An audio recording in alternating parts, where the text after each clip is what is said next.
இன்றைக்கி மத்தியானம் என்னது எங்கள் வீட்டில் அப்படின்னு பார்க்கலாமா? இன்றைக்கி வீட்டில் இல்லை, ஹோட்டலில் வாங்கினது தான். லேண்டுக்கெலாம் போயிட்டு அங்கேருந்து வந்ததுனால இல்லை கொஞ்சம் லேட்டாக இருந்ததுனால இன்றைக்கி ஹோட்டலே வாங்கியாச்சு. என்னது அப்படின்னா பிரியாணி, சிக்கன் பிரியாணி, அப்புறம் தயிர் பச்சடி. இதுதான் இன்றைக்கி மத்தியானம் எனக்கும் எங்கள் அண்ணனுக்கும். எங்கள் அம்மாவுக்கு மீன் சாப்பாடு,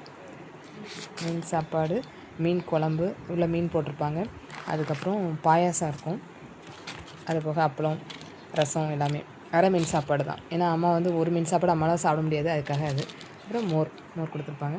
இதான் நம்மளுக்கு பிரியாணினா பிடிக்கும், அம்மாவுக்கு பிடிக்காதனால அம்மாவுக்கு மீன் சாப்பாடு.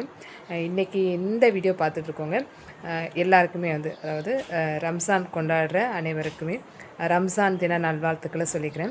அதுக்கப்புறம் நம்ம வீடியோ எனக்கு சப்ஸ்கிரைப் பண்ணாமல் பார்க்கிங்க அப்படின்னா சப்ஸ்கிரைப் பண்ணுங்கள். நம்ம வீடியோவில் நிறையா வீடியோஸ் போட்டிருப்போம். நம்ம வீடியோ பொறுத்த வரைக்கும் நிறையா வீடியோஸ் வந்து நம்ம சேனலில் வந்து அப்லோட் பண்ணியிருக்கோம். நம்ம சேனலில் உள்ள பழைய வீடியோஸும் போய் பாருங்கள்.